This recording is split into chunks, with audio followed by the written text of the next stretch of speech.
देख रहा हूँ, जान रहा हूँ और साथ ही साथ उनके पॉलिटिकल करियर को किस तरह से मैंने ट्रैक किया, एक चीज़ कहना बहुत ज़रूरी है कि उन्होंने बहुत कुछ देखा, झेला है, पर उन्होंने कभी हार नहीं मानी। मुझे याद है 10 साल पहले एमएलए हॉस्टल में जब पहली बार मुझे मौका मिला आपसे बात करने के लिए, तब हमें ज़्यादा जानकारी नहीं थी कि आपने क्या क्या हासिल किया है। आज वापस एक मौका मिला, इसलिए बहुत बहुत धन्यवाद देवेंद्र जी, थैंक यू। रिपब्लिक टीवी से बात करने के लिए और साथ ही साथ मुझे मौका देने के लिए, बात करने के लिए। सबसे पहले शुरुआत करूंगा 10 साल पहले जब आपसे बात हुआ, नागपुर से लेकर यहाँ तक की जर्नी, 6 टाइम के एमएलए रह चुके हैं आप, यंगेस्ट मेयर थे और साथ ही साथ एक डिसिप्लिन्ड आरएसएस सोल्जर। एक जर्नी की बात पहला करना चाहूंगा क्योंकि ये जर्नी बहुत लोगों को पता नहीं कि किस कठिनाई से गुजरी है। मैं ऐसा मानता हूं कि एक बहुत ही गति के साथ मैंने जीवन को देखा और बहुत उतार चढ़ाव का जीवन मैंने देखा। और मैं हमेशा मजाक में कहता हूं कि मेरा मूल डीएनए ये विपक्ष का बना हुआ है, क्योंकि बहुत काल विपक्ष में काम किया है और बहुत संघर्ष किया है। और जो मेरी शुरुआत के दिन थे, मैंने विद्यार्थी परिषद का काम किया, मैं कार सेवक रहा हूं, मैं तीनों कार सेवाओं में गया हूं। तो एक कार सेवक के रूप में, फिर युवा मोर्चा के एक्टिविस्ट के रूप में युवा मोर्चा में बहुत सालों तक काम किया, बीजेपी का प्रदेश का महामंत्री बना, फिर बीजेपी का प्रदेश का अध्यक्ष बना, उसके बाद मैं मुख्यमंत्री बना। और ये सारा काल, मतलब ये समझ लीजिए कि 1989 टू 2014 लगातार केवल संघर्ष ही किया है। तो उसके कारण संघर्ष मेरे लिए कोई नई बात नहीं है। और एक चीज अगर आप मेरे जीवन में देखेंगे, जिस रोल में गया उस रोल को मैंने 100% दिया। अगर कॉर्पोरेटर बना तो भी 100%, मेयर बना तो भी 100%, विधायक बना तो भी 100%, मुख्यमंत्री बना तो भी 100%, और मुख्यमंत्री के बाद विपक्ष का नेता बना तो भी मैंने 2.5 साल सरकार के लोगों को सोने नहीं दिया, उनकी नींद हराम कर दी। और फिर डिप्टी सीएम बना, तब भी मैंने ये नहीं सोचा कि मैं सीएम था, डिप्टी सीएम बनाऊं। पूरी ताकत के साथ, क्षमता के साथ मैं मैदान में उतरा और वहां पर भी मैंने जो दे सकता था वो दिया। तो अपनी क्षमता को पूरी तरीके से लगाना, ये हमेशा मेरा काम रहा है।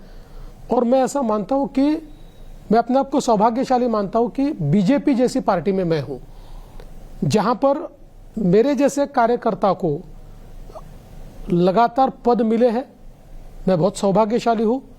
और मोदी जी जैसे नेता ने हिम्मत के साथ मुझे इन पदों पर बैठाया और मुझे हमेशा इस बात का इल्म रहा है कि मेरे ऊपर एक विश्वास मोदी जी ने रखा है, मेरी पार्टी ने रखा है, तो मुझे पूरा देना। प्रधानमंत्री का हर समय जो प्रोत्साहन रहा, पहले भी उन्होंने ये कहा कि नरेंद्र दिल्ली में, महाराष्ट्र में देवेंद्र।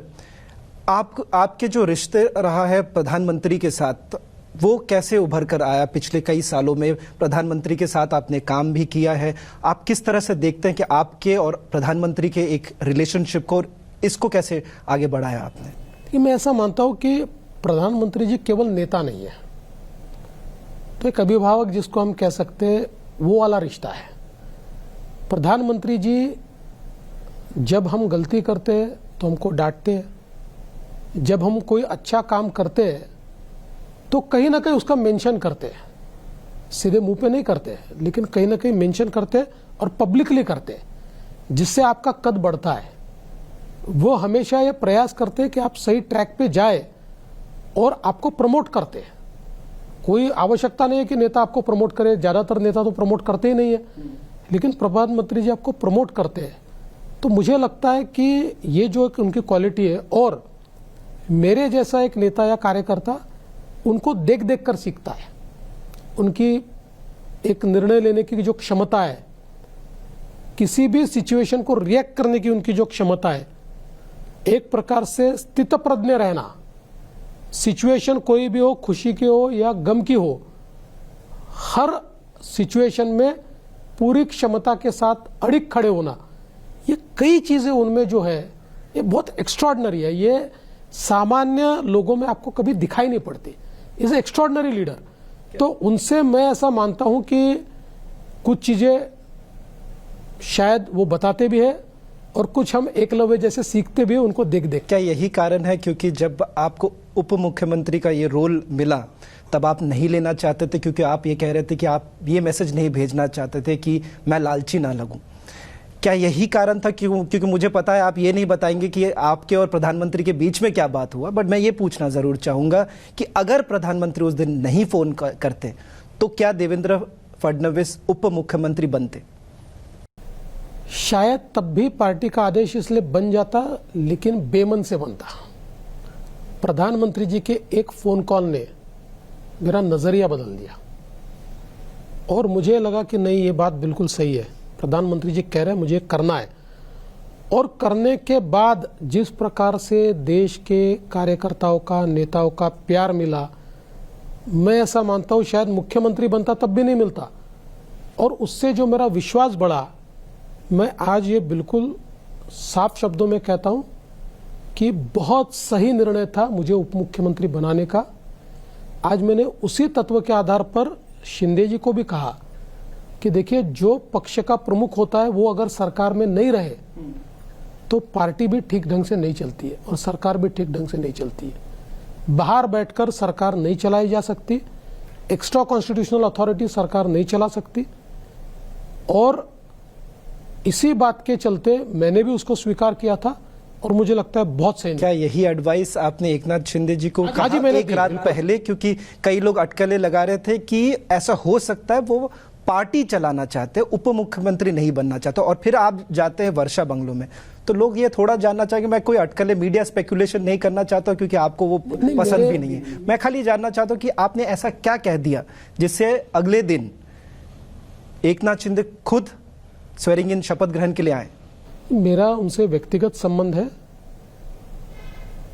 एक दिन पहले की बात नहीं है, 2-3 दिन पहले वो पेशोपेश में थे कि मैं क्या निर्णय करूं, क्योंकि उनके यहाँ एक बड़ा तबका ये मानता था कि उन्होंने सरकार में जाना चाहिए, पर एक छोटा तबका ऐसा भी था जो कहता था नहीं जाना चाहिए, आपने एक कोऑर्डिनेशन कमेटी तैयार करनी चाहिए और उसकी प्रमुखता लेनी चाहिए।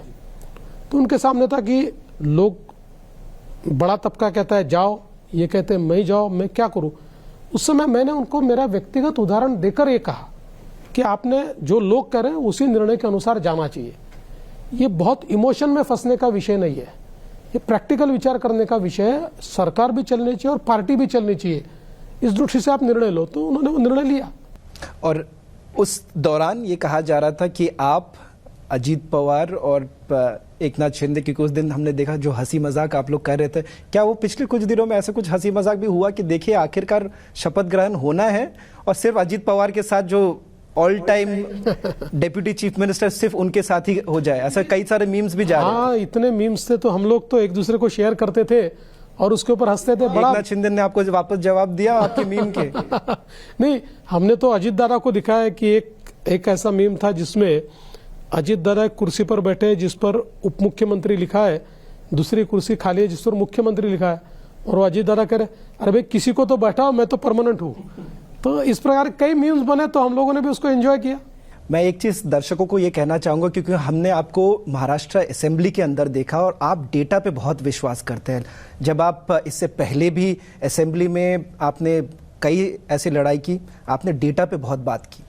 मैं इस चुनाव की अगर बात करूं, लोकसभा के बाद जो टर्न अराउंड देखने को आया, वो टर्न अराउंड के पीछे कई सारे स्टोरीज हमने सुनी।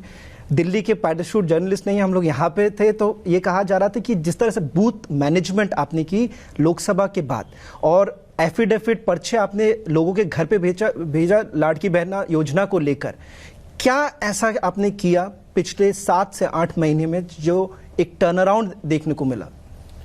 देखिए, सबसे पहले हमने इस बात पर वर्किंग किया कि लोकसभा में नैरेटिव कैसे परकोलेट हुआ, फेक नैरेटिव लोगों के तक कैसे पहुंचा, उस पर विश्वास कैसे बैठा, उसकी पूरी जो पद्धति थी उसको हमने डिसाइफर किया। ये जो भारत जोड़ो के जो एक दुकान है, उस दुकान के जो व्यापारी थे, उन व्यापारियों ने क्या क्या किया है, ये हमने उसको समझ लिया और फिर हमने अपनी यंत्रणा तैयार की फेक नैरेटिव को सीधे नैरेटिव से जवाब देने की। और धीरे धीरे हमारी यंत्रणा इतनी इफेक्टिव हुई कि अंतिम दिन तक महाविकास आघाड़ी कोई नैरेटिव तैयार नहीं कर पाई। नैरेटिव हम तैयार करते थे, वो जवाब देते थे।